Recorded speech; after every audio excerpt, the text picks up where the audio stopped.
یہ جائیداد میری روبینہ کی بیٹی زمل کی ہے اور میں جیتے جی سے تمہارے حوالے نہیں ہونے دوں گی۔ رضیہ بوڑھی ساس نے سیڑھیوں کے کنارے کھڑے ہو کر رضیہ کو غصے اور نفرت سے گھورا۔ بڑھیا، تیرا وقت اب ختم ہو گیا ہے، اب یہ سب میرا اور میرے بھائی کا ہے۔ رضیہ کی آنکھوں میں لالچ کی درندگی چمکے اور اس نے اپنے ہاتھ آگے بڑھا کر بوڑھی عورت کو پوری طاقت سے زور سے دھکا دیا۔ ایک دل خراش چیخ حویلی کے سناٹے میں گونجی اور بوڑھی عورت سیڑھیوں سے لڑکتی ہوئی بے دردی سے نیچے جا گری۔ خون کا ایک فوارہ پھوٹا اور اس نے موقع پر ہی دم توڑ دیا۔ رضیہ نے کسی پچھتاوے کے بغیر ایک شیطانی مسکراہٹ کے ساتھ اس لاش کو دیکھا اور اپنے غلیظ منصوبے کی کامیابی پر خوش ہونے لگی۔ یہ وہ سیاہ رات تھی جس نے ایک معصوم بچی زمل کی زندگی کو ہمیشہ کے لیے جہنم بنا دیا تھا۔ روبینہ اور رضیہ کی آپس میں کبھی نہیں بنی تھی۔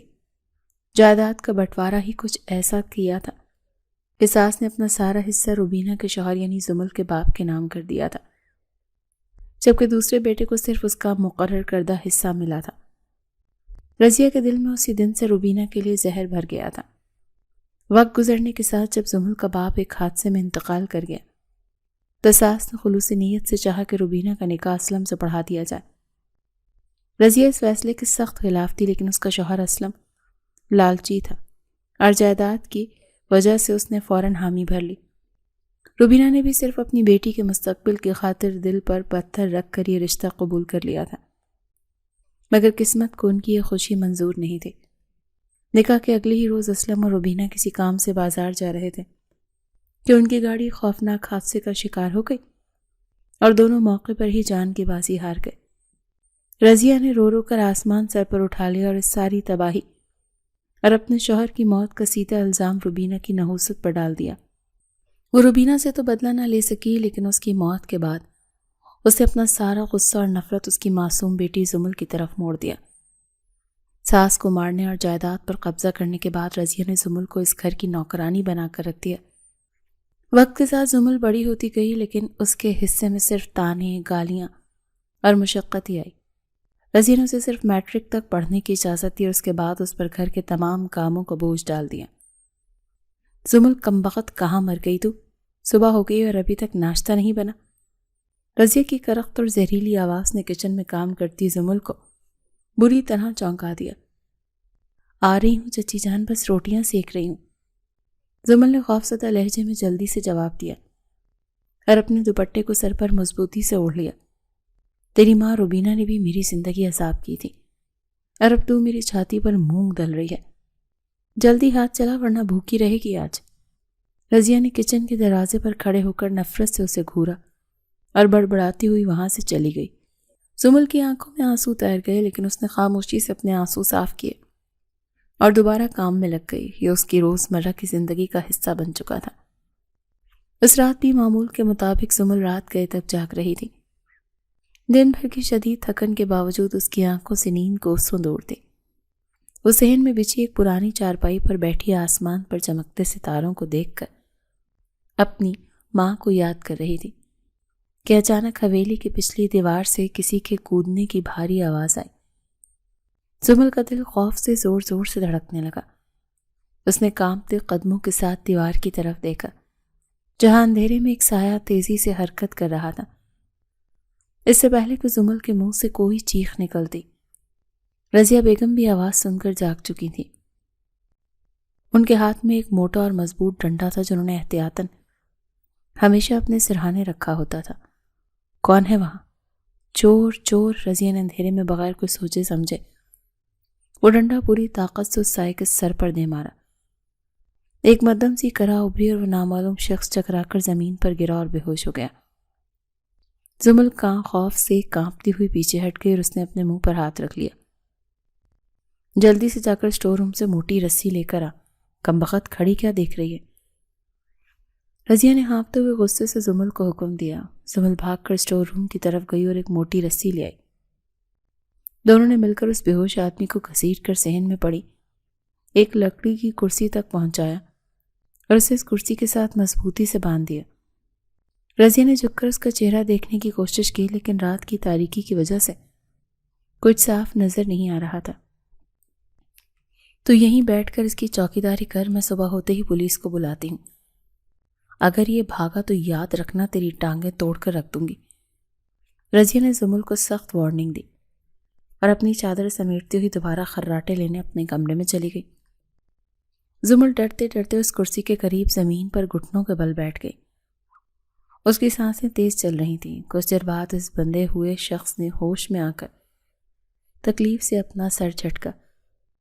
اس کے ماتھے سے خون بہہ رہا تھا اور اس کی آنکھوں تک آ رہا تھا، اور اس کے پیر پر بھی ایک گہرا زخم تھا جس سے مسلسل خون رس رہا تھا۔ پانی، مجھے تھوڑا پانی پلا دو۔ اس کی بھاری روبدار اور تکلیف میں ڈوبی آواز نے زمل کو چونکا دیا۔ تم چور ہو، میں تمہیں پانی کیوں دوں؟ تم ہمارے گھر میں کیوں گھسے؟ زمل نے ہمت جمع کرتے ہوئے غصے سے کہا، لیکن اس کی آواز کانپ رہی تھی۔ وہ شخص کوئی عام گلی محلے کا چور نہیں تھا، بلکہ اس ملک کا ایک مانا ہوا اور انتہائی طاقتور بزنس مین مراد عالم تھا۔ اس کے کاروباری دشمنوں نے آج رات اس کی گاڑی پر حملہ کیا تھا اور وہ بمشکل اپنی جان بچانے کے لیے اس دیوار سے کود کر اس حویلی میں آ گرا تھا۔ میں چور نہیں ہوں لڑکی، مجھ پر بھروسہ کرو۔ میرے دشمن میرے پیچھے لگے ہیں، مجھے جانے دو ورنہ وہ مجھے مار دیں گے۔ مراد نے انتہائی سنجیدگی اور التجا بھرے لہجے میں اسے حقیقت بتانے کی کوشش کی۔ چاند کی روشنی اب بادلوں سے نکل کر سیدھی اس کے چہرے پر پڑ رہی تھی۔ زمل نے اس کی باروب شخصیت، اس کے چہرے کی متانیت اور اس کے خون میں لت پت قیمتی کپڑوں کو دیکھا تو اسے بھی دل کے کسی کونے میں یقین آ گیا کہ یہ شخص کوئی معمولی چور نہیں ہو سکتا۔ اس کی نظر مراد کے پیر پر پڑی جہاں سے بہنے والا خون اب زمین پر جمع ہو رہا تھا۔ تمہارے پیر سے تو بہت خون بہہ رہا ہے، تم مر جاؤ گے۔ رکو، میں پٹی لاتی ہوں۔ زمل کی ہمدرد اور معصوم فطرت جاگ اٹھی اور وہ جلدی سے اندر جا کر فرسٹ ایڈ باکس اٹھا کر لائی۔ وہ گھٹنوں کے بل اس کے پیر کے پاس بیٹھ گئی اور روئی سے نرمی سے اس کے زخم کو صاف کرنے لگی۔ پھر اس نے انتہائی احتیاط سے اس پر دوا لگا کر پٹی باندھی۔ مراد اپنے ماتھے اور پیر کا سارا درد بھول کر انتہائی خاموشی اور گہری نظروں سے اس لڑکی کو دیکھ رہا تھا۔ چاندنی رات میں اس کا معصوم بے داغ چہرہ چمک رہا تھا۔ اس کی بڑی بڑی اداس آنکھیں اور ماتھے پر بکھری ہوئی الجھی لٹیں مراد کے دل پر ایک عجیب سا سحر طاری کر رہی تھی۔ اس نے اپنی دولت اور رتبے کے بل بوتے پر زندگی میں بے شمار خوبصورت لڑکیاں دیکھی تھیں، لیکن اس لڑکی کی سادگی، اس کے چہرے کا نور اور اس کی معصومیت نے مراد کو پہلی ہی نظر میں اپنا دیوانہ بنا دیا تھا۔ اس نے اسی پل اپنے دل ہی دل میں ایک اٹل فیصلہ کر لیا کہ وہ اس لڑکی کو اپنی زندگی کا حصہ بنائے گا۔ تمہارا نام کیا ہے لڑکی؟ مراد نے انتہائی نرمی سے پوچھا اور اس کی جھکی ہوئی آنکھوں میں اترنے کی کوشش کی۔ زمل نے نظریں جھکائے ہوئے مختصر جواب دیا اور پٹی باندھ کر جلدی سے کھڑی ہو گئی۔ زمل، مجھے یہاں سے جانے دو۔ میں تم سے وعدہ کرتا ہوں تمہیں اس قید اور اس خوفناک عورت سے نکالنے ضرور آؤں گا۔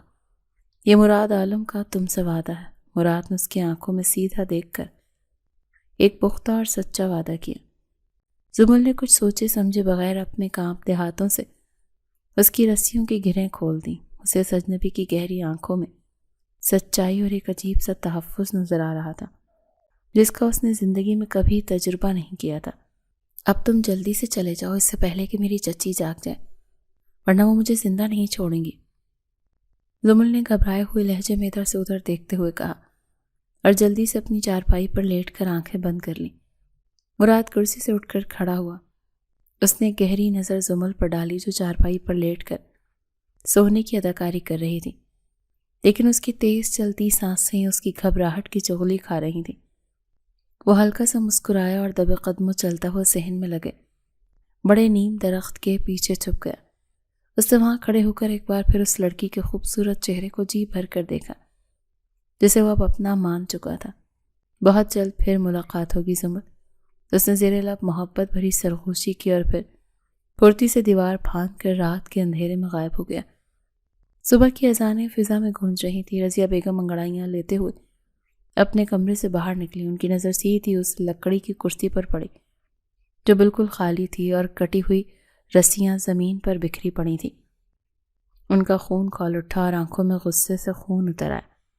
انہوں نے چارپائی پر سوتی ہوئی زمل کو بے دردی سے بالوں سے پکڑ کر نیچے زمین پر کھینچا۔ حرام خور لڑکی، وہ چور کہاں گیا؟ میں نے تجھے اس کی رکھوالی پر بٹھایا تھا، تو نے اسے بھگا دیا۔ رضیہ نے پاگلوں کی طرح چیختے ہوئے زمل کے معصوم چہرے پر ایک زوردار تھپڑ رسید کیا۔ چچی، مجھے نہیں معلوم، میری آنکھ لگ گئی تھی، خدا کی قسم میں نے کچھ نہیں کیا، وہ خود بھاگ گیا، مجھے معاف کر دیں۔ زمل درد سے بلبلا اٹھی اور روتے ہوئے ان کے قدموں میں گر پڑی۔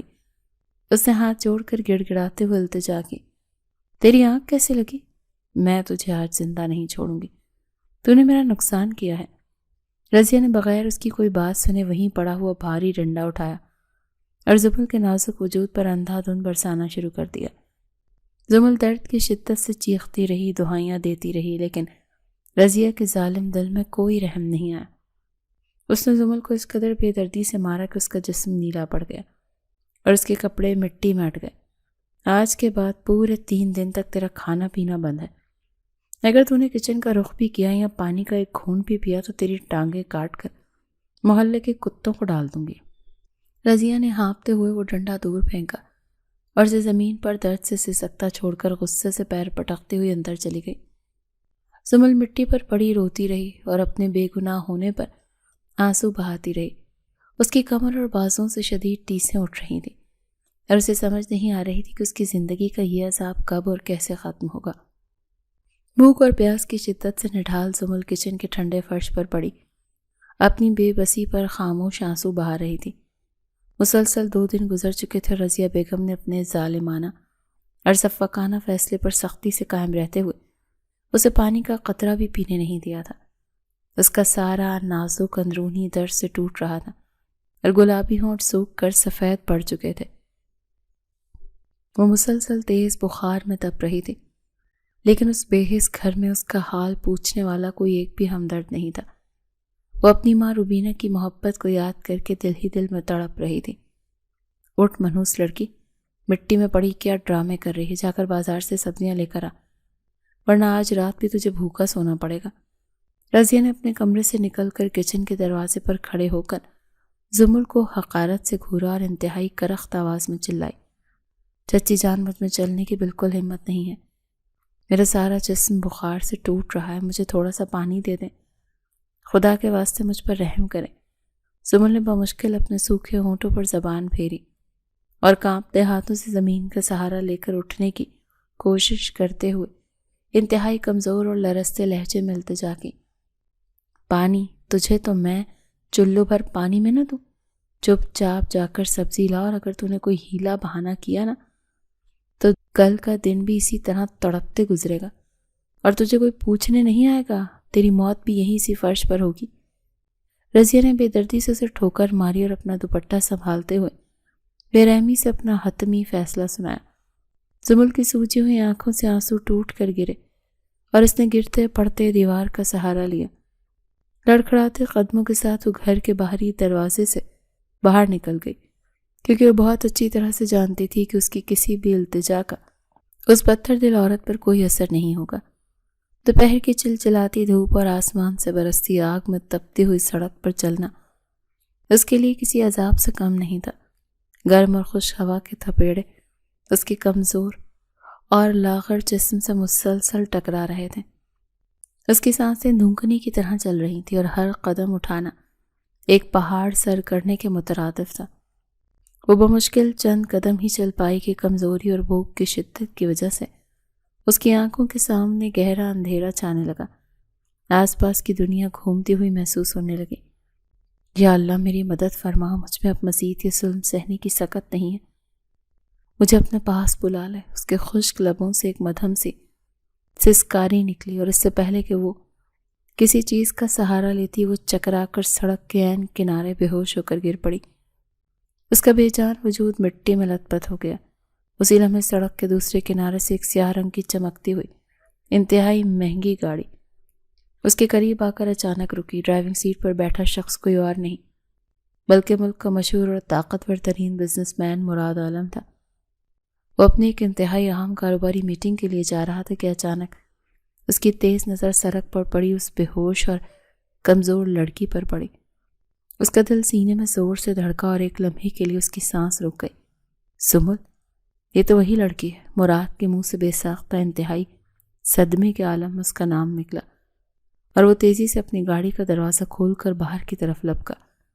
اس نے گھٹنوں کے بل گرم سڑک پر بیٹھ کر زمل کے زرد اور بے رونق چہرے کو دیکھا جس پر نقاہت اور موت جیسی زردی چھائی ہوئی تھی۔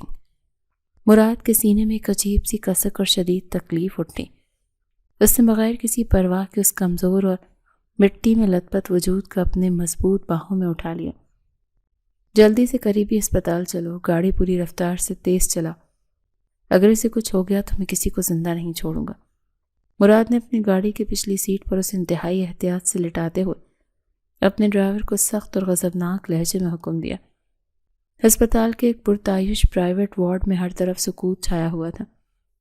زمل کے نازک ہاتھ پر ڈرپ لگی تھی اور کمرے میں ادویات کی مخصوص بو پھیلی ہوئی تھی۔ کچھ گھنٹوں کی مسلسل بے ہوشی کے بعد جب اس کے ہوش بحال ہوئے تو اس نے دھندلی اور بوجھل نظروں سے ارد گرد کے ماحول کو دیکھا۔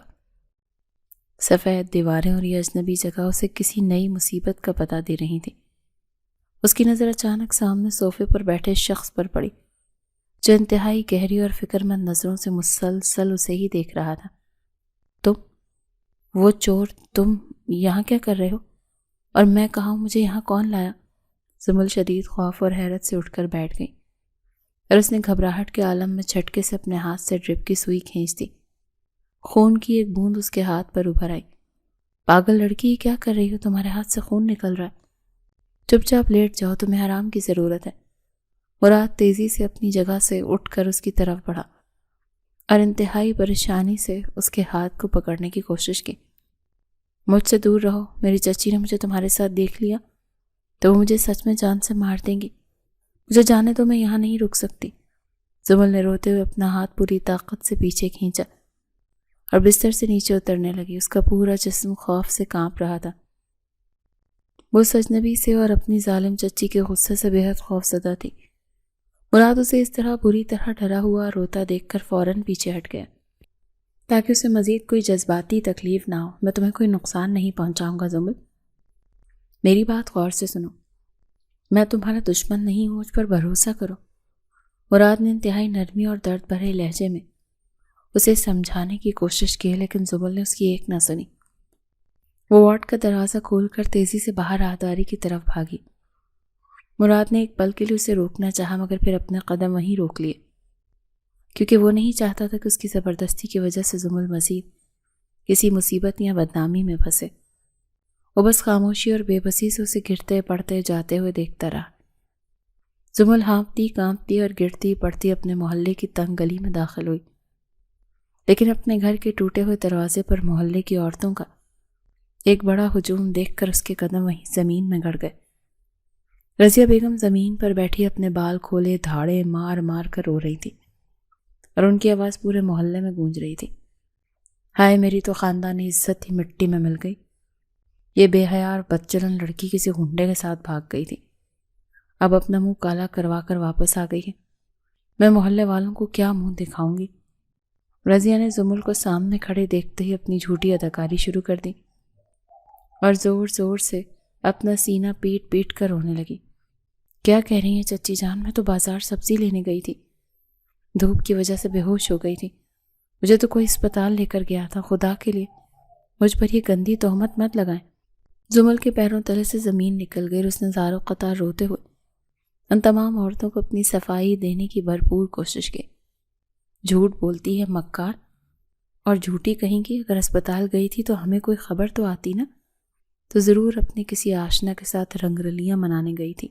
ہم نے خود تجھے ایک بہت بڑی کالی گاڑی سے اترتے دیکھا ہے۔ محلے کی ایک بڑی عمر کی عورت نے جو پہلے زمل سے بہت ہمدردی رکھتی تھی حقارت سے اسے اوپر سے نیچے تک گھورتے ہوئے زہریلا طعنہ دیا۔ خدا کے لیے میری بات کا یقین کریں، میں کسی کے ساتھ نہیں بھاگی، میرا کردار بالکل صاف ہے، میں سچ کہہ رہی ہوں، مجھ پر رحم کریں۔ زمل نے گڑ گڑاتے ہوئے ان سب کے سامنے ہاتھ جوڑے لیکن کوئی ایک بھی انسان اس کی سچی بات سننے اور ماننے کو تیار نہیں تھا۔ لوگوں نے اسے طرح طرح کی غلیظ باتیں سنائیں اور پوری طرح بدظن ہو کر اپنے گھروں کی طرف چلے گئے۔ رضیہ نے فوراً آگے بڑھ کر اس کا گریبان سختی سے پکڑا اور بے دردی سے گھسیٹتے ہوئے گھر کے اندر لے گئی۔ اب تو اس گھر سے باہر ایک قدم بھی نہیں رکھے گی۔ تیرا گھر سے باہر نکلنا ہمیشہ کے لیے بند ہے، بے شرم اور گھٹیا لڑکی۔ رضیہ نے اسے صحن کی کچی زمین پر زور سے پٹخا اور زہریلے لہجے میں دھمکی دیتے ہوئے مرکزی دروازہ اندر سے لاک کر دیا۔ اس منحوس دن کے بعد رضیہ نے زمل پر پابندیاں مزید سخت کر دی تھی۔ اسے گھر کے دروازے تک جانے کی بھی قطعی اجازت نہیں تھی۔ سارا دن گھر کے کام کاج کرتی اور رات کو رو دھو کر سو جاتی۔ ایک روز صبح سویرے دودھ والا دروازے پر آیا۔ رضیہ بیگم صحن کے دوسرے کونے میں کسی کام میں مصروف تھی۔ زمل نے ڈرتے ڈرتے برتن لے کر دروازہ تھوڑا سا کھولا۔ باجی آج دودھ تھوڑا کم ہے، میری گائے بیمار ہے، کل میں پورا دودھ دے دوں گا، آپ کاپی میں حساب لکھ لیجئے گا۔ دودھ والے نے برتن میں دودھ ڈالتے ہوئے انتہائی عام اور معصوم سے انداز میں کہا، ٹھیک ہے بھیا، کوئی بات نہیں، آپ پریشان نہ ہو، میں چچی کو بتا دوں گی کہ دودھ کم کیوں ہے۔ زمل نے سر ہلاتے ہوئے انتہائی شرافت اور نرمی سے جواب دیا اور برتن اندر کھینچنے لگے کہ اچانک رضیہ بیگم پیچھے سے آ گئی اور انہوں نے غصے سے زمل کو بالوں سے پکڑ کر پوری طاقت سے اندر کھینچا۔ بے شرم لڑکی، اب تو اس دودھ والے سے بھی ہنس ہنس کر باتیں کرنے لگی ہے، تیری زبان بہت لمبی ہو گئی ہے، دن دہاڑے مردوں سے گلچھڑے اڑا رہی ہے، بے شرم، تجھے شرم نہیں آتی؟ رضیہ نے غصے سے چیختے ہوئے دروازہ زور سے بند کیا اور زمل کو دھکے دیتے ہوئے کچن کی طرف دھکیلا۔ چچی جان، میں نے کچھ غلط نہیں کیا، وہ صرف دودھ کم ہونے کا بتا رہا تھا اور میں جواب دے رہی تھی، آپ مجھ پر جھوٹا الزام مت لگائیں، میں بے گناہ ہوں۔ زمل نے روتے ہوئے اپنے بالوں کو ان کی مضبوط گرفت سے چھڑانے کی کوشش کی، لیکن رضیہ کا غصہ اس وقت ساتویں آسمان کو چھو رہا تھا۔ تو مجھے جھوٹا کہتی ہے، میری آنکھوں میں دھول جھونکتی ہے، آج میں تیری اس چلتی ہوئی زبان اور ان آوارہ ہاتھوں کا وہ حشر کروں گی کہ تو ساری زندگی کسی مرد کی طرف دیکھنے کے قابل نہیں رہے گی۔ رضیہ نے کچن میں جلتے ہوئے چولہے پر رکھا گرم اور دہکتا ہوا توا دیکھا اور ایک درندے کی طرح زمل کی طرف بڑھی۔ اس سے پہلے کہ زمل کچھ سمجھ پاتی یا اپنی جان بچا کر بھاگ پاتی، رضیہ نے اس کے دونوں نازک ہاتھ نہایت مضبوطی سے پکڑے اور پوری طاقت سے اس آگ کی طرح دہکتے ہوئے توے پر رکھ دیے۔ چچی جان، مجھے چھوڑ دیں، خدا کے لیے میرے ہاتھ چل رہے ہیں، میں مر جاؤں گی، مجھے معاف کر دیں۔ زمل کے حلق سے ایک انتہائی دلخراش اور دردناک چیخ نکلی اور اس نے درد کی ناقابل برداشت شدت سے تڑپتے ہوئے اپنے ہاتھ پیچھے کھینچنے کے لیے پوری جان لگا کر کوشش کی۔ اب کر کسی غیر مرد سے بات، یہ تیری آوارگی کی سزا ہے، تاکہ اگلی بار تیری ہمت نہ ہو اور تو اپنی حد میں رہے۔ رضیہ نے چند طویل سیکنڈز کے بعد اس کے ہاتھ چھوڑے اور انتہائی بے دردی سے اسے کچن کے گرم فرش پر دھکا دے دیا۔ زمل اپنی بری طرح جلے ہوئے ہاتھوں کو سینے سے لگائے فرش پر پڑی پھوٹ پھوٹ کر رو رہی تھی۔ اس کے نرم اور نازک ہاتھوں کی جلد بری طرح جھلس چکی تھی اور ان پر بڑے بڑے چھالے پڑ چکے تھے جن کی جلن اسے موت سے بدتر عذاب دے رہی تھی۔ رات کی تاریکی اور گہرا سناٹا ہر طرف چھا چکا تھا۔ مراد عالم اپنے عالی شان بنگلے کے پرتعیش اسٹڈی میں خاموشی سے بیٹھا فائلیں دیکھ رہا تھا جب اس کا انتہائی خاص اور وفادار آدمی احسان تیزی سے اندر داخل ہوا۔ مراد نے زمل کی حفاظت اور اس ظالم گھر کی پل پل کی خبر رکھنے کے لیے احسان کو اس محلے میں خاص طور پر تعینات کیے رکھا تھا۔ بہت آج اس ظالم عورت نے حد پار کر دی۔ اس نے زمل بیوی پر دودھ والے سے بات کرنے کا جھوٹا الزام لگا کر ان کے دونوں ہاتھ گرم توے پر جلا دیے اور انہیں کمرے میں بند کر دیا۔ احسان نے سر جھکائے ہوئے انتہائی ادب اور گہرے دکھ بھرے لہجے میں اپنے باس کو یہ لرزہ خیز اطلاع دی۔ مراد کے ہاتھ میں موجود شیشے کا مہنگا گلاس اس کی مٹھی کے اچانک سختی سے ٹوٹ کر بکھر گیا اور شیشے کی کرتیاں اس کے ہاتھ میں چپ گئیں۔ اس کی گہری آنکھوں میں وحشت اور خون اتر آیا۔ اس گھٹیا عورت کی یہ جرأت کہ اس نے میری زمل کو ہاتھ لگایا، میں آج اس کی بوٹیاں نوچ لوں گا۔ وہ نہیں جانتی کہ اس نے کس شخص سے دشمنی مول لی ہے، میں اس پورے محلے کو ہی آگ لگا دوں گا۔ مراد غصے سے ایک زخمی شیر کی طرح دھاڑا اور جھٹکے سے اپنی آرام دہ کرسی سے اٹھ کر کھڑا ہوا۔ ان چند دنوں کی مختصر ملاقاتوں اور زمل کی سادگی اور معصومیت نے مراد کے پتھر دل میں اس کے لیے ایک ایسا مقام بنا دیا تھا جسے لفظوں میں بیان کرنا اس کے لیے ممکن نہیں تھا۔ اس معصوم لڑکی کی تکالیف کو اپنی ذات کی تکالیف سمجھنے لگا تھا۔ اس کی ایک چیخ مراد کی روح کو چھلی کر دیتی تھی۔ رات کے پچھلے پہر حویلی میں ہو کا عالم تھا اور مکمل خاموشی تھی۔ مراد اندھیرے کا فائدہ اٹھاتے ہوئے دیوار پھاند کر انتہائی پھرتی سے اندر داخل ہوا۔ اس کے ہاتھ میں ایک قیمتی اور ٹھنڈی مرہم کی ڈبی تھی۔ وہ دبے قدموں صحن کی طرف آیا جہاں زمل ایک ٹوٹی ہوئی چارپائی پر لیٹی مسلسل سسکیوں کے ساتھ رو رہی تھی اور درد سے کرا رہی تھی۔ مراد آہستہ سے اس کے بالکل قریب پہنچا تو چاند کی مدھم روشنی میں اس کی نظر زمل کے سرخ ہاتھوں پر پڑی جن پر خوفناک اور بڑے چھالے ابھرے ہوئے تھے۔ مراد کا دل درد اور کرب سے بری طرح کٹ گیا۔ وہ خاموشی سے چارپائی کی پائنتی پر بیٹھ گیا۔ زمل نے آہٹ سن کر گھبرا کر آنکھیں کھولیں تو اندھیرے میں اپنے بالکل سامنے اسی پراسرار شخص کو دیکھ کر چونک اٹھی۔ اس کی بڑی بڑی آنکھوں میں شدید خوف اور حیرت کی ملی جلی کیفیت صاف نمایاں تھی۔ تم پھر آ گئے، جاؤ یہاں سے، خدا را چلے جاؤ، اگر چچی نے دیکھ لیا تو مجھے سچ میں مار ڈالیں گی۔ تم کیوں میری جان کے دشمن بنے ہو؟ مجھے میرے حال پر چھوڑ دو۔ زمل نے روتے ہوئے انتہائی مدھم سرگوشی کی اور اپنے جلے ہوئے بدصورت ہاتھ اس کی نظروں سے چھپانے لگی۔ مراد نے اس کی کسی بھی تلخ سوال کا کوئی جواب نہیں دیا اور انتہائی نرمی اور احتیاط سے اس کے دونوں زخمی ہاتھ اپنے مضبوط اور گرم ہاتھوں میں لے لیے۔ اس کی آنکھوں میں ایک ایسی گہری تڑپ اور سچی ہمدردی تھی جس نے زمل کو مزید کوئی بھی مزاحمت کرنے سے بالکل روک دیا تھا۔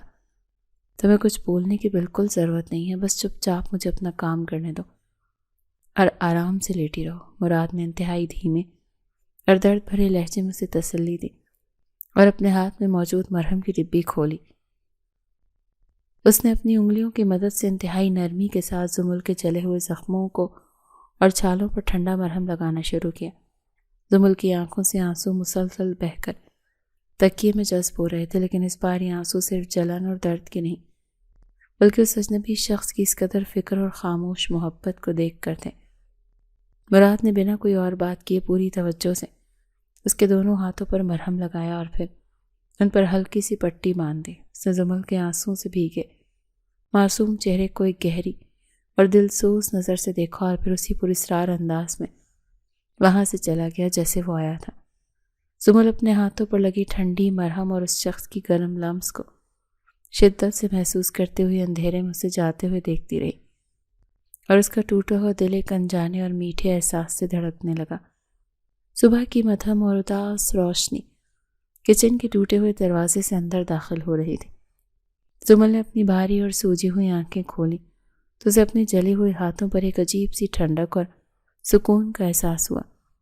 یہ مرہم کس نے لگایا میرے ہاتھوں پر؟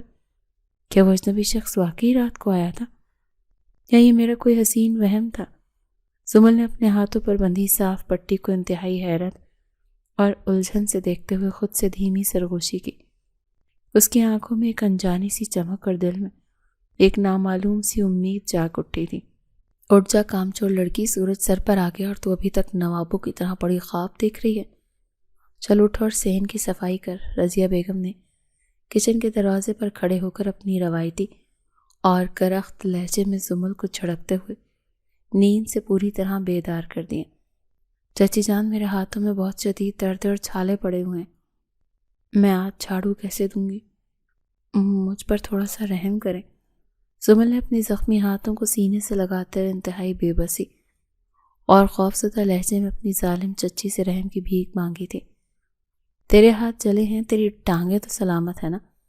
اگر تو نے ایک لفظ بھی اور بولا تو آج تیرے پیروں کو بھی اسی توے پر جلا دوں گی۔ چپ چاپ اپنا کام کر۔ رضیہ نے بغیر کسی رحم کے اپنی خون خار آنکھیں نکالتے ہوئے اسے سخت دھمکی دی اور پیر پٹکتی ہوئی کچن سے باہر نکل گئی۔ باہر گلی میں انتہائی شاندار اور مہنگی گاڑی رکنے کی بھاری آواز نے محلے کے خاموش اور غریبانہ ماحول میں اچانک ہلچل مچا دی تھی۔ ایک انتہائی سوٹڈ بوٹڈ اور باوقار شخص ہاتھ میں ایک سیاہ چمڑے کا بریف کیس لیے رضیہ بیگم کے خستہ حال دروازے پر دستک دے رہا تھا۔ کون ہے آپ اور ہمارے اس غریب خانے پر آپ کا اتنی صبح کیسے آنا ہوا؟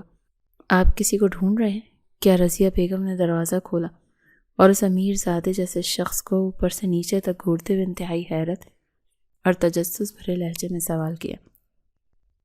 میرا نام وقاص ہے اور میں اپنے باس کی طرف سے آپ کے لیے ایک انتہائی اہم اور فائدہ مند پیشکش لے کر آیا ہوں۔ کیا ہم اندر بیٹھ کر بات کر سکتے ہیں؟ وقاص نے انتہائی سنجیدہ اور پیشہ ورانہ لہجے میں اپنا تعارف کرواتے ہوئے اندر آنے کی اجازت طلب کی۔ رضیہ بیگم کی لالچی آنکھوں میں چمک آ گئی اور وہ فوراً اسے ڈرائنگ روم میں لے گئی۔ ٹوٹی ہوئی کرسی پر بیٹھ کر وقاص نے کمرے کا جائزہ لیا اور پھر سیدھا اپنے اصل مدعے کی طرف آیا۔ رضیہ بیگم، میں اپنے باس کی طرف سے آپ کی بھتیجی زمل کا رشتہ مانگنے آیا ہوں۔ وہ اسے پسند کرتے ہیں اور اس سے باقاعدہ نکاح کرنا چاہتے ہیں۔ وقاص نے انتہائی دھیمے مگر واضح اور دو ٹوک لہجے میں اپنی بات رضیہ بیگم کے سامنے رکھی۔ کیا بکواس کر رہے ہیں آپ؟ ہرگز نہیں۔ میں اس منحوس اور بدچلن لڑکی کی شادی کسی بڑے اور امیر گھرانے میں کر کے اسے خوشیاں نہیں دے سکتی۔ اس نے میری زندگی عذاب کی ہے۔ میں اس کا رشتہ کسی صورت قبول نہیں کروں گی۔ رضیہ بیگم نے زمل کے لیے انتہائی شاندار پیشکش سن کر غصے اور نفرت سے بلبلاتے ہوئے انتہائی حقارت سے بھرے ہوئے لہجے میں فوراً انکار کر دیا۔ وہ دل ہی دل میں سوچ رہی تھی کہ زمل نے ضرور اس امیر شخص کو اپنے جال میں پھنسایا ہوگا، وہ زمل کو کبھی خوش نہیں دیکھنا چاہتی تھی۔ آپ شاید میری بات پوری طرح سے سمجھے بغیر ہی غصہ کر رہی ہیں۔ رضیہ بیگم، میرے پاس کوئی جوان یا خوبصورت انسان نہیں ہے، بلکہ وہ ایک بوڑھے اور معذور شخص ہیں جو ویل چیئر پر اپنی زندگی گزار رہے ہیں اور کبھی اپنے پیروں پر کھڑے نہیں ہو سکتے۔ وقاص نے فوراً اپنی چال بدلتے ہوئے انتہائی چالاکی اور سنجیدگی سے جھوٹ بولا تاکہ اس لالچی عورت کو شیشے میں اتارا جا سکے۔ کیا کہا آپ نے؟ وہ شخص بوڑھا اور معذور ہے، یعنی وہ چل پھر نہیں سکتا اور ویل چیئر پر ہے؟ رضیہ بیگم کے چہرے پر چھایا ہوا غصہ اچانک سے شیطانی مسکراہٹ میں بدل گیا اور انہوں نے انتہائی بے یقینی اور خوشی کے ملے جلے تاثرات کے ساتھ تصدیق چاہی۔ جی بالکل، وہ ایک معذور انسان ہے اور اس رشتے کو قبول کرنے کے عوض وہ آپ کو پورے 10 لاکھ روپے نقد ادا کرنے کو تیار ہے۔ یہ رقم آپ کی سوچ سے بھی زیادہ ہے اور اس سے آپ کی ساری زندگی سنور سکتی ہے۔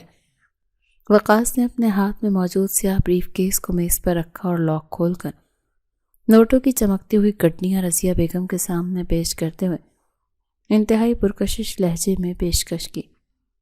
10 لاکھ روپے؟ یا خدایا، آپ سچ کہہ رہے ہیں؟ وہ معذور شخص منحوس لڑکی کے لیے مجھے اتنی بڑی رقم دے گا؟ میں تو خواب بھی نہیں دیکھ رہی۔ رضیہ بیگم کی آنکھیں نوٹوں کی اتنی بڑی رقم دیکھ کر حیرت سے پھٹی کی پھٹی رہ گئی اور ان کے منہ سے لالچ کے مارے رال ٹپکنے لگی۔ انہوں نے کانپتے ہاتھوں سے نوٹوں کی گڈی کو چھو کر دیکھا۔ یہ بالکل سچ ہے رضیہ بیگم، بس آپ رشتے کے لیے حامی بھرنی ہے اور نکاح آج شام کو ہی انتہائی سادگی سے ہو جائے گا۔ آپ کو 10 لاکھ ابھی مل جائیں گے۔ وقاص نے بریف کیس کو تھوڑا اور آگے کھسکاتے ہوئے انتہائی اطمینان بخش اور پرسکون لہجے میں نے مکمل یقین دہانی کروائی۔ مجھے یہ رشتہ بالکل منظور ہے۔ آپ بے شک آج شام ہی نکاح خواہ کو لے آئیں، میں اس لڑکی کو تیار رکھوں گی۔ آپ بس یہ رقم میرے حوالے کر دیں۔ رضیہ بیگم نے بغیر ایک لمحہ ضائع کیے انتہائی لالچ اور درندگی بھرے لہجے میں فوراً حامی بھر لی۔ ان کے ذہن میں اپنی ساس ربینہ کے خلاف انتقام کی آگ ٹھنڈی ہو رہی تھی، کیونکہ ان کے خیال میں انہوں نے زمل کی زندگی ہمیشہ کے لیے ایک معذور انسان کے حوالے کر کے تباہ کر دی تھی۔ ذہن کے دوسرے کونے میں زمل اپنے جلے ہوئے ہاتھوں کے ساتھ تکلیف سے کپڑے دھو رہی تھی۔ رضیہ بیگم 10 لاکھ کی گڈیاں گن کر اپنی الماری میں چھپانے کے بعد ایک وحشیانہ اور ظالمانہ مسکراہٹ کے ساتھ زمل کے پاس پہنچی۔ مبارک ہو زمل بی بی، میں نے تیرا رشتہ طے کر دیا ہے۔ آج شام تیرا نکاح ہے اور تو ہمیشہ کے لیے اس گھر سے دفع ہو جائے گی۔ رضیہ نے اس کے پاس کھڑے ہو کر انتہائی طنزیہ اور زہریلے لہجے میں اسے یہ چونکا دینے والی خبر سنائی۔ نکاح؟ مگر کس سے چچی جان؟ آپ اچانک ہی کیا کہہ رہی ہیں؟ میں ابھی شادی نہیں کرنا چاہتی، خدا نہ مجھ پر رحم کریں۔ زمل کے ہاتھوں سے صابن گر گیا اور اس نے انتہائی صدمے اور خوف سے کانپتے ہوئے لہجے میں اپنی چچی کو دیکھا۔ اس کا دل سینے میں زور زور سے دھڑکنے لگا۔ ایک بوڑھے اور معذور شخص سے تیرا نکاح ہونے والا ہے جو ویل چیئر سے اٹھ بھی نہیں سکتا۔ میں نے تجھے 10 لاکھ کے عوض اس آدمی کو بیچ دیا۔ اب تو ساری زندگی اس کا گند صاف کرے گی۔ رضیہ نے کہکہ لگاتے ہوئے انتہائی بے دردی اور سفاکی سے اسے پوری حقیقت بتائی تو ان کی آنکھوں میں زمل کے لیے صرف اور صرف نفرت تھی۔ نہیں چچی جان، خدا را مجھ پر یہ ظلم مت کریں، میں آپ کے پاؤں پڑتی ہوں، میں ساری زندگی آپ کی غلامی کروں گی، آپ کے گھر کا ہر کام کروں گی، مجھے کسی بوڑھے اور معذور شخص کو مت بیچیں۔ زمل کی آنکھوں سے آنسوؤں کا سیلاب ابل پڑا اور وہ روتے روتے رضیہ بیگم کے قدموں میں گر گئی۔ اس نے اپنے جلے ہوئے ہاتھوں سے ان کے پاؤں پکڑ کر انتہائی گڑ گڑاتے ہوئے التجا کی، تیری ماں روبینہ نے میرا گھر برباد کیا تھا اور میری زندگی عذاب کی تھی، آج میں تیری زندگی برباد کر کے اپنی اس نفرت کا پورا بدلہ لے لیا، اب تو جتنا مرضی رو لے، تیری تقدیر میں اب وہ معذور ہی لکھا ہے۔ رضیہ نے انتہائی بے رحمی سے اسے زوردار ٹھوکر مار کر اپنا قدموں سے دور پھینکا اور انتہائی درندگی بھرے لہجے میں اپنا حتمی فیصلہ سنا دیا، یا اللہ میری مدد فرما، میں کہاں جاؤں، میرا اس دنیا میں کوئی نہیں ہے، مجھے اس عذاب سے بچا لے میرے مولا۔ زمل مٹی پر منہ کے بل گری، پھوٹ پھوٹ کر روتے ہوئے انتہائی دردناک اور دلخراش لہجے میں آسمان کی طرف دیکھ کر دعائیاں دے رہی تھی۔ اس کی سسکیوں سے دیواریں بھی لرز رہی تھیں۔ آج شام نکاح خاں آ جائے گا، چپ چاپ دلہن بن کر تیار ہو جانا، اگر تو نے کوئی تماشا کرنے کی کوشش کی یا رونے دھونے کا ڈرامہ کیا تو میں تیری زبان کاٹ دوں گی، سمجھ آئی تجھے؟ رضیہ نے جاتے جاتے مڑ کر اسے انتہائی سخت اور خون خار لہجے میں آخری وارننگ دی اور اپنے کمرے کا دروازہ زور سے بند کر دیا۔ زمل زمین پر پڑی اپنے مقدروں کو رو رہی تھی، اسے سمجھ نہیں آ رہا تھا کہ اس کی زندگی میں اچانک یہ کون سا نیا طوفان آ گیا ہے۔ اس کے ذہن میں اس اجنبی شخص کی صورت ابھر رہی تھی جس نے رات کو اس کے زخموں پر مرہم رکھا تھا، لیکن اب اسے یقین ہو چلا تھا کہ اس دنیا میں اس کا کوئی محافظ نہیں۔ وہ اپنی ماں کو یاد کر کے ہچکیاں لے لے کے رو رہی تھی۔ اسے معلوم نہیں تھا کہ جس شخص سے اس کی شادی ہونے جا رہی ہے وہ دراصل کون ہے۔ اس کے دل میں اس نامعلوم معذور شخص کے لیے شدید خوف اور گھبراہٹ بیٹھ چکی تھی۔ شام کے سائے گہرے ہو رہے تھے اور زمل کے دل کی دھڑکنیں تیز سے تیز تر ہوتی جا رہی تھیں۔ اسے ایک پرانا سا سرخ جوڑا پہنا کر ڈرائنگ روم میں بٹھا دیا گیا۔ اس کے چہرے پر آنسوؤں کے نشانات نمایاں تھے اور اس کی نظریں بے بسی سے دروازے کی طرف اٹھ گئی تھیں۔ اسے ایسا لگ رہا تھا جیسے اسے کسی مذبح خانے میں قربانی کے لیے لایا گیا ہو۔ رضیہ بیگم کی لالچی آنکھوں میں 10 لاکھ کی چمک واضح تھی اور وہ بے صبری سے نکاح خواہاں اور اس کے معذور دولہے کے لوگوں کا انتظار کر رہی تھی۔ زمل خاموشی سے اپنے آنسو پی رہی تھی اور اسے اپنے آپ کو اپنے اس اندھے مقدر کے حوالے کر دیا تھا جس سے فرار کی اب کوئی راہ باقی نہیں بچی تھی۔ رات کی تاریکی گہری ہو چکی تھی اور حویلی کے بوسیدہ سے ڈرائنگ روم میں نکاح کے الفاظ گونجنے کے بعد ایک عجیب سی وحشتناک خاموشی چھا گئی تھی۔ زمل ایک پرانے سرخ جوڑے میں ملبوس مٹی کی مورت بنی بیٹھی تھی اور اس کے گالوں پر آنسوؤں کی لکیریں جم چکی تھیں جب رضیہ نے آگے بڑھ کر اس کا نازک بازو انتہائی درندگی اور سختی سے دبوچ لیا۔ چل اٹھ جا، اب تیرا اس گھر سے دانا پانی اٹھ چکا ہے اور میری جان کو تیرے منحوس سائے سے ہمیشہ کے لیے سکون مل گیا، جا کر اپنے اس معذور خاوند کی خدمت کر۔ رضیہ بیگم نے زمل کا بازو جھٹکے سے کھینچتے ہوئے انتہائی بے دردی اور زہریلے لہجے میں اسے کھڑا کیا اور دروازے کی طرف دھکیلا۔ چچی جان، مجھے اس طرح دھکے دے کر مت نکالیں، میں آپ کی بیٹیوں جیسی ہوں کہ آپ رخصتی کے وقت مجھے ایک بار اپنے گلے سے بھی نہیں لگائیں گی۔ زمل نے روتے ہوئے مڑ کر اپنی چچی کی طرف دیکھا اور انتہائی دکھ اور حسرت بھرے لہجے میں ان سے آخری بار محبت کی بھیک مانگی۔ خبردار جو تو نے مجھے چھونے کی کوشش بھی کی، میں تیرے جیسے گندے خون کو اپنے گلے لگا کر خود کو ناپاک نہیں کر سکتی۔ چپ چاپ گاڑی میں بیٹھ کر دفع ہو جا میری نظروں سے۔ رضیہ بیگم نے انتہائی حقارت اور نفرت سے اس کی طرف دیکھتے ہوئے اپنا دوپٹہ پیچھے کیا اور اس کے منہ پر حویلی کا بھاری دروازہ زور سے بند کر دیا۔ زمل کے دل پر جیسے کسی نے بھاری ہتھوڑا مارا تھا۔ وہ روتے دھوتے اور کانپتے قدموں کے ساتھ باہر کھڑی سیاہ رنگ کی چمکتی ہوئی گاڑی میں جا بیٹھی۔ اس کے ذہن میں بے شمار سوالات اور اندیشے طوفان مچا رہے تھے، لیکن وہ خاموش رہی اور اس نے اپنا سر سیٹ کی پشت سے ٹکا کر آنکھیں بند کر لی۔ گاڑی کا سفر انتہائی خاموش اور طویل محسوس ہو رہا تھا۔ یہاں تک کہ گاڑی ایک انتہائی شاندار اور پرتعیش بنگلے کے پورچ میں آ کر رکی تو ڈرائیور نے جلدی سے باہر نکل کر پچھلا دروازہ کھولا۔ زمل نے ڈرتے ڈرتے اپنا قدم باہر نکالے تو سامنے کا منظر دیکھ کر اس کی سانسیں جیسے حلق میں ہی اٹک گئیں۔ میری حویلی میں تمہارا استقبال ہے زمل، مجھے یقین تھا کہ تم ایک دن میری دلہن بن کر اسی دروازے سے اندر آؤ گی۔ ایک انتہائی مانوس، بھاری اور روبدار آواز ابھری اور ویل چیئر کے بجائے ایک وجیح اور لمبا چوڑا شخص اپنے دونوں پیروں پر چلتا ہوا شاہانہ چال کے ساتھ اس کی طرف بڑھا۔ تم تو وہی چور ہو جس کی میں نے مدد کی تھی، لیکن میری چچی نے تو کہا تھا کہ میری شادی ایک معذور اور بوڑھے شخص سے ہوئی ہے۔ یہ سب کیا ماجرا ہے؟ سمل کی آنکھیں صدمے اور حیرت سے پوری طرح کھل گئیں۔ وہ منہ کھولے کھڑی رہ گئی اور اس نے بمشکل اپنے کانپتے لبوں پر ہکلاتے ہوئے الفاظ ادا کیے، یہاں میں وہی شخص ہوں زمل جس نے تم سے وعدہ کیا تھا کہ وہ تمہیں اس جہنم سے نکالنے ضرور آئے گا، اور یہ دیکھو، یہ معذور بوڑھے کا روپ صرف تمہاری لالچی چچی کو بیوقوف بنانے کے لیے تھا۔ مراد نے مسکراتے ہوئے اپنے چہرے سے نقلی سفید داڑھی اتار کر زمین پر پھینکی جو اس نے اپنی پہچان چھپانے کے لیے لگائی تھی، اور اپنا مضبوط ہاتھ زمل کی طرف بڑھا دیا۔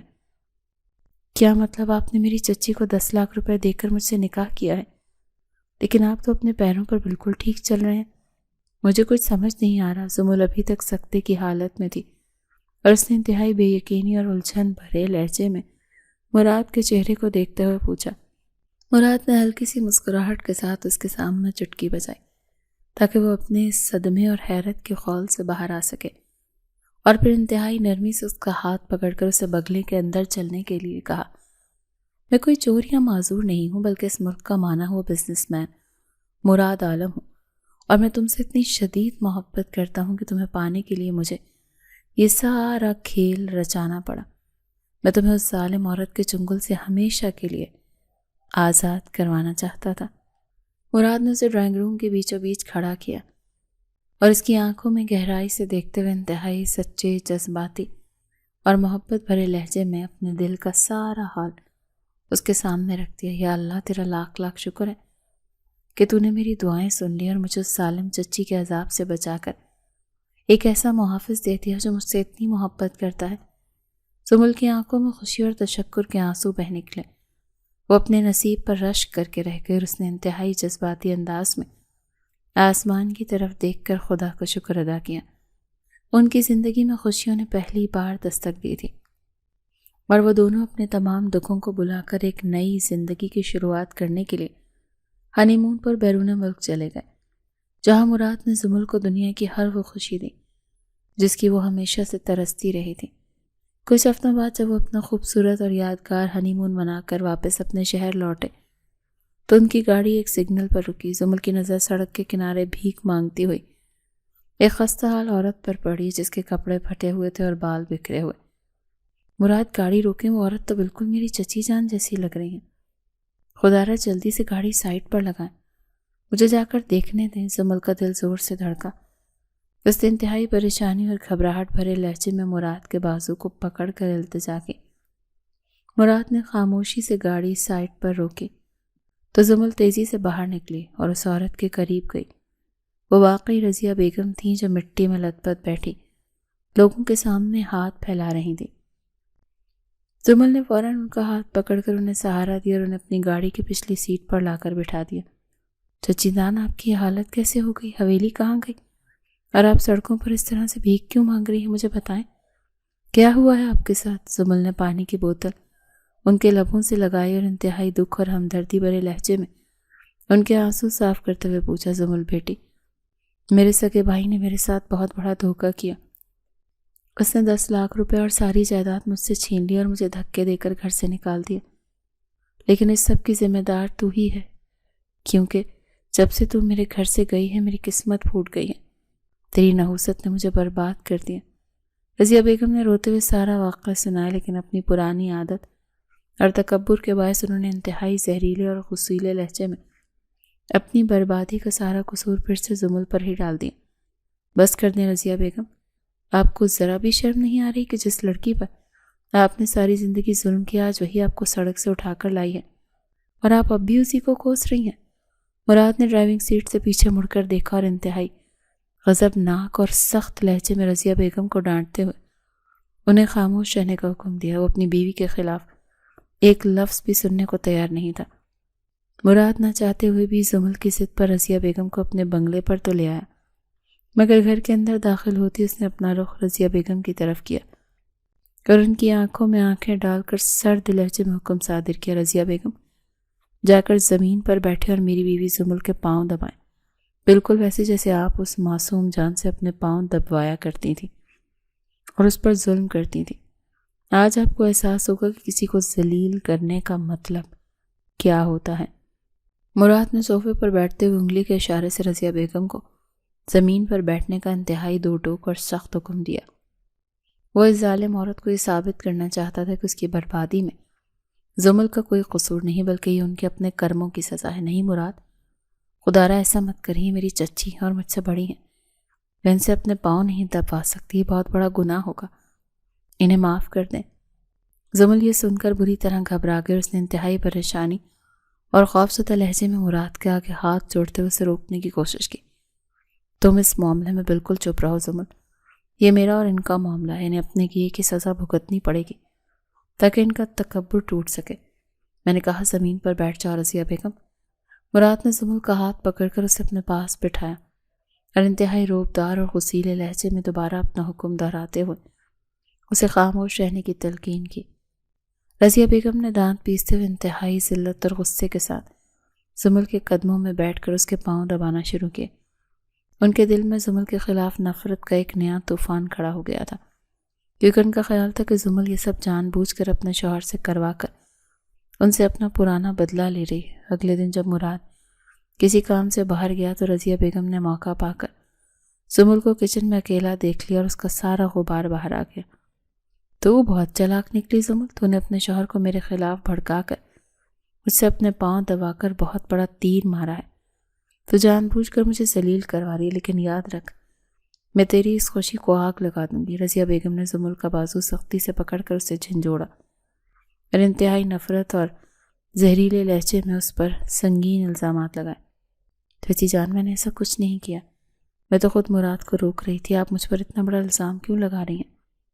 میں تو آپ کو بھلا چاہتی ہوں۔ زمل رو پڑی اور اس نے انتہائی دکھ اور گریہ زاری کے ساتھ اپنی صفائی پیش کرتے ہوئے اپنا بازو چھڑانے کی کوشش کی۔ اسی لمحے مراد جو ابھی گھر واپس آیا تھا کچن کے دروازے پر کھڑا یہ سارا تماشا دیکھ رہا تھا۔ اس کا خون غصے سے کھولنے لگا اور وہ تیزی سے اندر داخل ہو کر رضیہ بیگم کے سامنے آ کھڑا ہوا۔ آپ جیسی عورت کبھی نہیں سدھر سکتی، آپ آج بھی اس معصوم لڑکی پر ظلم کرنے سے باز نہیں آ رہی، اب میں آپ کو وہ سزا دوں گا جو آپ کو اس کو دیا کرتی تھی۔ مراد غصے سے دھاڑا اور انتہائی صفاقی سے رضیہ بیگم کا بازو پکڑ کر انہیں گھسیٹتے ہوئے اسٹور روم کی طرف لے جانا شروع کر دیا۔ مراد مجھے چھوڑ دو، تم مجھے کہاں لے کر جا رہے ہو؟ زمل اپنے شوہر کو روک لو ورنہ میں تجھے کبھی معاف نہیں کروں گی۔ رضیہ بیگم خوف سے چیخنے لگی اور انہوں نے انتہائی گھبراہٹ بھرے لہجے میں چھٹکارا پانے کی پوری کوشش کی۔ آپ زمل کو اکثر اندھیرے اسٹور روم میں بند کر دیتی تھی نا، جس کی وجہ سے وہ آج بھی اندھیرے سے ڈرتی ہے۔ اب آپ خود اس اندھیرے کا مزہ چکھیں گے اور پورے 2 دن تک آپ کو کھانے کا ایک نوالا بھی نہیں ملے گا۔ مراد نے انہیں دھکا دے کر اندھیرے اسٹور روم میں پھینکا اور انتہائی غضبناک اور فیصلہ کن لہجے میں اپنا فیصلہ سناتے ہوئے باہر سے کنڈی لگا دی۔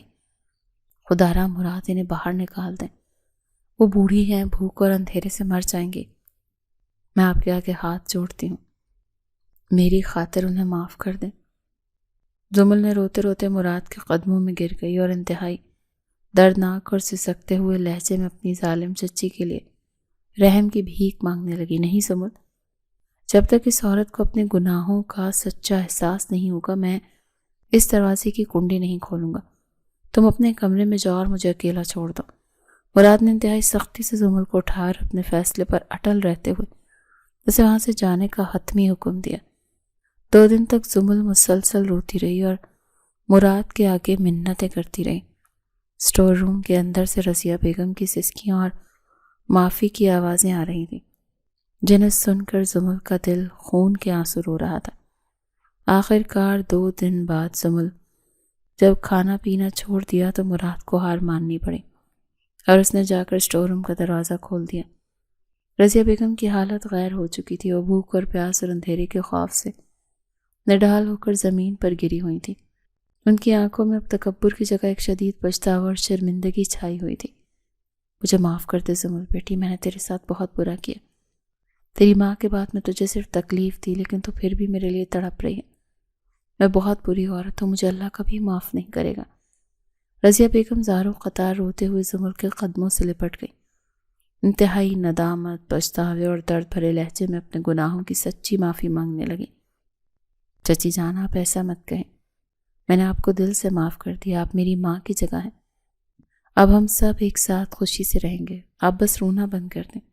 زمل نے جلدی سے جھک کر انہیں گلے لگا لیا اور انتہائی پیار اور عقیدت بھرے لہجے میں ان کے آنسو صاف کرتے ہوئے انہیں تسلی دی۔